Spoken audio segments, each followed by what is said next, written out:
இயேசு உங்களை நேசிக்கிறார். பிரியமானவர்களை, இந்த நாள் ஆண்டவர் நம்மளோடு பேசும்படிய வேதத்திலிருந்து ஒரு 2 வசனங்களை கூட வாசித்து ஆண்டவர் நம்மளோடு இடைபடுகிற நாம் கற்றுக்கொள்ளக்கூடிய காரியத்தை பார்ப்போம்.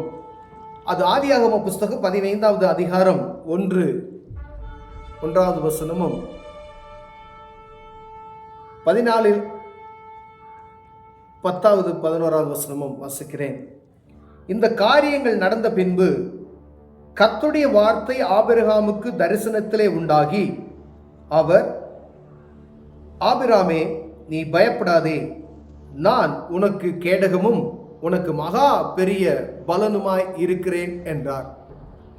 இது ஒரு வாக்குத்தத்த வசனம். ஆண்டவர் ஆபிரகாமை தேற்றுகிற ஒரு அருமையான வசனம். நீ பயப்படாதே, நான் உனக்கு கேடகமும் உனக்கு மகா பெரிய பலனுமாய் இருக்கிறேன் என்றார். வானத்தையும் பூமியையும் படைத்த தெய்வம் ஒரு தனிப்பட்ட ஒரு மனிதனுக்கு வாக்குரைக்கிறார். டைரக்டா தரிசனத்தில் தோன்றி, பயப்படாதே, நான் உனக்கு கேடகமாய் இருப்பேன், மகா பெரிய பலனுமாய் இருப்பேன் என்று சொல்லுகிறார். இதற்கு இந்த வாக்கு தத்தத்தை இவர் சுதந்திரித்துக் கொள்வதற்கு சில முக்கியமான காரணங்கள் உண்டு.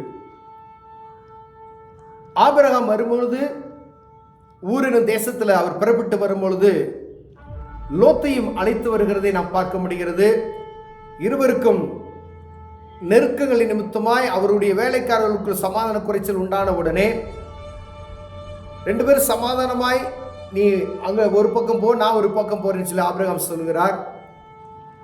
அப்ப லோத் என்ன செய்றார்? நல்ல செழிப்பான ஒரு தேசத்தை பார்த்து அவர் கடந்து செல்கிறதை பார்க்க முடியுது. அப்ப நீ போய் நல்லா சுயித்துரு அப்படின்னு சொல்லி ஆபிரகாம் அனுப்புகிறதை நாம் பார்க்க முடிகிறது.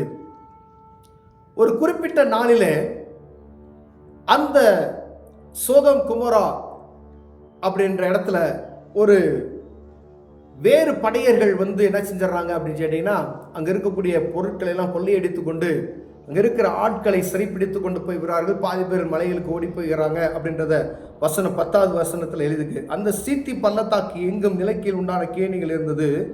சோதோம் குமார ராஜாக்கள் முறிந்தோடி அங்கே விழுந்தார்கள். மீண்டவர்கள் மலைக்கு ஓடி போனார்கள்.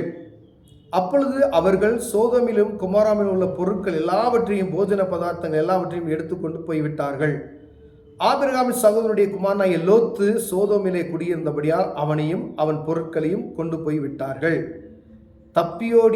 தப்பியோடின ஒருவன்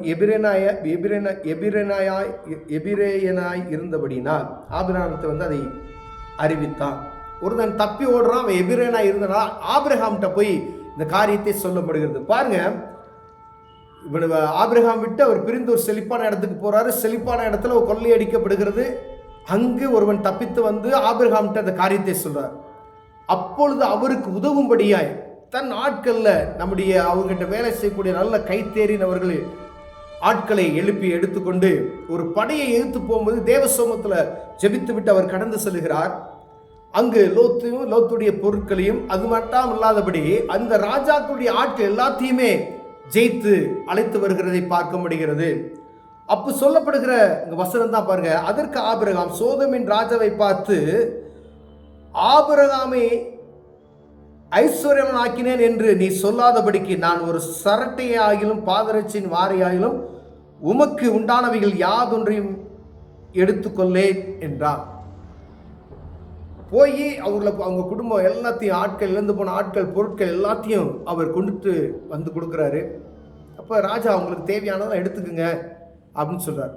ஆபிரகாம் பாருங்க, அவர் சொல்றத பாருங்க, நீர் என்னை உயர்த்தினீர் என்று சொல்லாதபடிக்கு ஒரு சரட்டை, ஒரு பாதரட்சியினுடைய வாறு கூட என் கையில் இருக்கக்கூடாது அப்படின்னு சொல்லி ஒரு பகிரங்கமாய் ஒரு எச்சரிக்கை விடுகிறதை பார்க்க முடியுது. யாரோ ஒரு மனிதன் என்னை உயர்த்தினான் என்று சொல்லாதபடிக்கு உங்களை உயர்த்தினது தேவனே என்று மனப்பூர்வமாய் நினைக்க அந்த எண்ணம் இருந்த ஒரு இருதயத்தில் இருக்குமையினால் அவர் உங்களை ஆசீர்வதிப்பார். ஒரு ராஜா இருக்கிறார் அப்படின்னா அந்த ராஜாவை அவர் தோற்கடித்து தான் என்ன செய்றாங்க, அம்படி எடுத்துட்டு போறாங்க. அப்ப ஆபிரகாம் அங்க போறாரு. ஆனா அவருக்குள்ள பெருமை ஒரு நாள் வரல. பாருங்களேன், நீ என்னை கொடுத்து நான் செல்வந்தனாய் ஆனேன் என்று சொல்லாதபடிக்கு அப்படின்னு சொல்றாரு.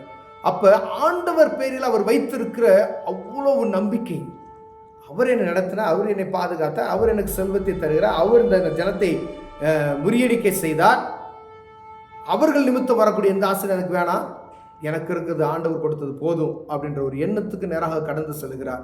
இதற்கு பின்பாக தான் ஆண்டவர் சொல்றார், ஆபிரகாமே பயப்படாதே, நான் உன்னுடனே கூட இருக்கிறேன், உனக்கு கேடகமாய் இருப்பேன், உனக்கு மகா பலனுமாய் இருப்பேன் என்று சொல்லுகிற ஒரு வார்த்தையை இங்கு கேட்க முடியும். இந்த வாக்குத்தத்தம் ஆண்டவரே அவருக்கு கொடுக்கிறார், கேட்கல, ஆண்டவரே கொடுக்கிறார்.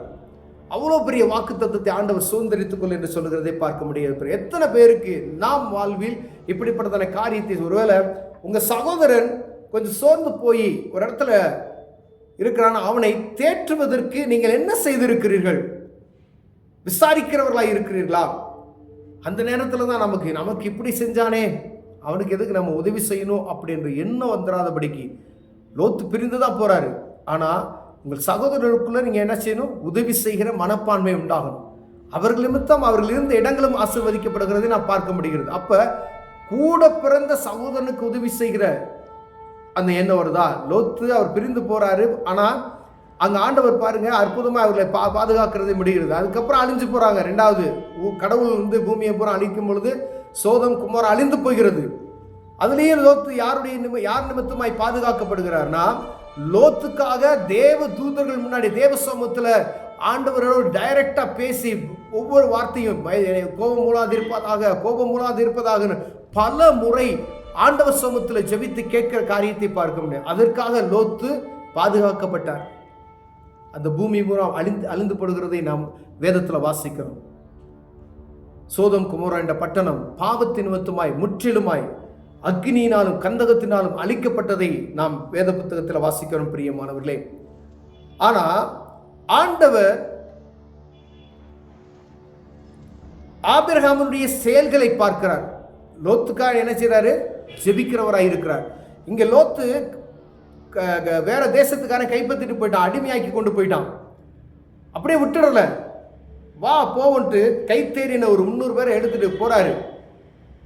அவங்கள பூரா சரிப்பிடித்துட்டு திருப்பி இவங்களுடைய சொத்துக்கள் எல்லாவற்றையும் எடுத்துக்கொண்டு வருகிற ஒரு அற்புதமான காரியத்தை வேதத்தில் எழுதியிருக்கிறது பிரியமானவர்களே. நம்முடைய உறவினர்களுக்காய் ஜெபிக்கிறவர்களாய் இருக்கிறோமா? உறவினர்கள் உயரும் பொழுது அவர்களுக்கு பொறாமை உள்ளவர்களாய் நாம் இருக்கிறோமா? இல்லை உறவினர்கள் சோர்ந்து போகும் பொழுது அவர்களுக்கு நாம் உதவுகிற கரமுள்ளவர்களாய் இருக்கிறோமா என்று பார்க்க முடிய ஆண்டவர் பேசுகிறார் பிரியமானவர்களே. அநேக நேரங்களில் எரிச்சல், வன்கண், பொறாமை, போட்டி இந்த மாதிரி சொந்த பந்தத்துக்குள்ளேயே வந்துடும். கொஞ்சம் அவன் உயர்ந்துட்டா அவனை பார்த்து என்னாச்சு? எரிச்சல் உண்டாகிறது.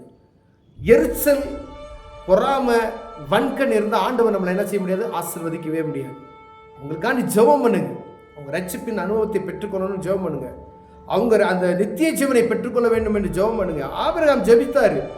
அதுக்காக தான் ஆண்டவர் இங்கே அவருக்கு ஒரு பயங்கரமான ஒரு வாக்குத்தத்தத்தை கொடுக்க முடிகிறதை நாம் பார்க்க முடிகிறது பிரியமானவர்கள். இந்த வாக்குத்தத்தம் சாதாரணமானது அல்ல.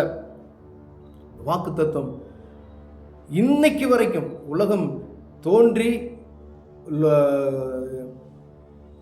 நோவாவினுடைய காலங்கள் அழிக்கப்பட்டு மீண்டுமாய் ஜனங்கள் பெருகி அதிலிருந்து ஒரு மனிதனை பிரித்தெடுத்து ஆண்டவர் ஆபிரகாம் என்கிற ஒரு மனிதனை பிரித்தெடுத்து அதிலிருந்து இந்நாள் வரைக்கும் இருக்கிற ஒரு பரிசுத்த ஜனக்கூட்டம் என்று ஆண்டவர் பிரித்தெடுத்து கொண்டு வர எல்லா மக்களிலிருந்தும் அப்படியே ஒவ்வொருவரையா பிரித்து எடுக்கிறார்.